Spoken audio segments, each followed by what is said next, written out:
Bonjour à tous.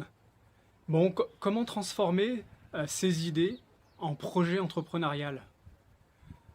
Vous avez un job qui ne vous passionne plus. Vous ne prenez plus plaisir à vous lever le matin pour aller travailler.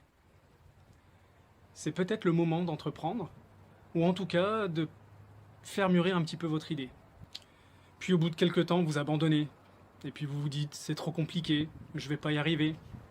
Et vous voilà retourné à votre job alimentaire, et vous prenez toujours aucun plaisir dans votre travail. Stop! Vos idées ont de la valeur. Comment faire en sorte de transformer ces idées en un projet entrepreneurial? Entreprendre, ce n'est pas simple. Il y aura des doutes sur ce chemin, sachez-le. Transformez alors vos intuitions en vrais projets d'entreprise. Faites en sorte qu'une petite idée devienne grande. Voilà quelques méthodes et quelques astuces que je vais vous partager pour faire en sorte que ces idées prennent un petit peu plus d'ampleur dans votre futur projet entrepreneurial. Alors on dit toujours, une idée de projet d'entreprise, ça va être 10% d'inspiration et 90% de transpiration. Voilà, ça va être dur, mais en tout cas, si vous gardez le moral et si vous voulez atteindre votre objectif, eh ben, en vous donnant les moyens, c'est très probable que vous puissiez y arriver. La première étape, c'est d'avoir une idée. J'en ai pas, qu'est-ce que je peux faire? Il y a un certain nombre de questions qu'il faut se poser pour essayer de faire ressortir une idée que vous avez en vous et qui va permettre d'être le point de départ de votre futur projet d'entreprise. Alors certaines questions sont importantes. Quelles sont vos passions? Quels sont vos savoir-faire actuels? Souvenez-vous, quand vous étiez plus jeune, à l'école, quelle était la matière préférée que vous avez? Qu'est-ce que disaient les copains et les copines de classe vous concernant? Qu'est-ce que disait votre instituteur? Qu'est-ce que disait votre professeur de français? Votre professeur de mathématiques? Ça y est, vous avez peut-être une idée et vous vous dites il y a de la concurrence sur le marché. Mais bonne nouvelle, s'il y a de la concurrence, c'est qu'il y a un marché. Donc posez-vous maintenant les questions suivantes.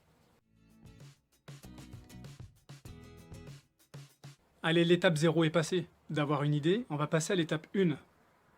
Le jeu des 10 mots. Prenez un stylo, prenez une feuille blanche et écrivez de manière spontanée les 10 idées qui vous traversent la tête concernant votre projet d'entreprise. Ça y est, vous avez une idée, vous savez quoi faire. Maintenant, l'étape numéro 2, c'est surtout se poser la question du pourquoi vous voulez entreprendre. Il y a 3 questions qui sont les 3 questions du cercle d'or à se poser. Pourquoi? Pourquoi je veux créer mon entreprise? Quel va être le service sociétal que je veux avoir, environnemental? Quel service à mes clients je vais apporter? Par exemple, si vous voulez créer des pizzas végétariennes et gastronomiques, vous n'allez pas seulement vendre des pizzas, mais vous allez œuvrer pour améliorer la santé de vos consommateurs. Ensuite, vous allez vous poser la question du comment. Quelle va être mon organisation? Comment je vais m'y prendre? Comment je vais présenter mes produits? Donc vous allez vendre des pizzas, par exemple végétariennes, pour améliorer la santé de vos clients, peut-être dans un camion, pour aller au contact de vos consommateurs, peut-être sous forme de restaurant, dans un centre-ville, à proximité d'une population conséquente. Et dernière question, le quoi. Ça va être des questions sur les produits et les services que vous allez vendre. Quoi et à qui? Donc on revient sur l'exemple des pizzas. Quels ingrédients vous allez mettre dans ces pizzas pour permettre de répondre à votre pourquoi vous voulez vendre des pizzas? Donc l'étape numéro 3, ça sera de s'auto-critiquer. Ne répondez pas au quiz est-ce que j'ai l'étoffe d'un chef d'entreprise, mais soyez plus pragmatique. Quelles sont vos forces? Quelles sont vos faiblesses? Est-ce que vous avez suffisamment de motivation pour franchir les obstacles que vous allez rencontrer dans la création de votre entreprise? Alors étape numéro 4, maintenant il faut recueillir toutes les informations pour mettre sur le papier vos idées et votre projet d'entreprise. Donc là on va plus parler d'un business plan, donc n'hésitez pas à aller visionner d'autres vidéos concernant plutôt le business plan. Mais en tout cas on va collecter des informations, donc vous pouvez faire des enquêtes, vous pouvez questionner votre entourage, vous pouvez questionner ceux qui sont déjà sur le marché. En tout cas, toutes les informations nécessaires à bien développer, par exemple, votre future entreprise de pizza végétarienne et gastronomique. Donc il va falloir faire des enquêtes. Comment vous allez pouvoir pénétrer le marché, avec quel type de produit, avec quel prix, comment vous êtes positionné par rapport à vos concurrents. Voilà, toutes des questions qui vont être d'ordre plutôt du business plan. Donc je vous laisserai aller voir un petit peu plus ces vidéos. Alors étape numéro 5, c'est d'éviter certaines erreurs. En tout cas, l'erreur numéro 1 des entrepreneurs, ça va être l'ego marketing. Est-ce que vos clients, vos futurs clients auront besoin de vos produits et de vos services? On ne va pas vendre une glace à un esquimau. On ne va pas vendre un verre d'eau fraîche à une sirène. Posez-vous bien sur cette question-là. Je vais peut-être vous faire sourire, mais la plupart des cas, c'est qu'on ne respecte pas cette erreur numéro 1. Donc soyez vigilants sur la compréhension de votre produit, l'utilité de votre produit. Donc répondez bien aux questions du quoi, à qui et comment, pour être sûr que vous allez avoir une relation entre le besoin et l'offre. Étape numéro 6, d'élaborer votre prévisionnel opérationnel, c'est-à-dire celui qui va vous guider dans toutes les actions quotidiennes, qui est la conséquence de votre business plan. Alors une chose importante, ça va être de bien estimer le chiffre d'affaires potentiel.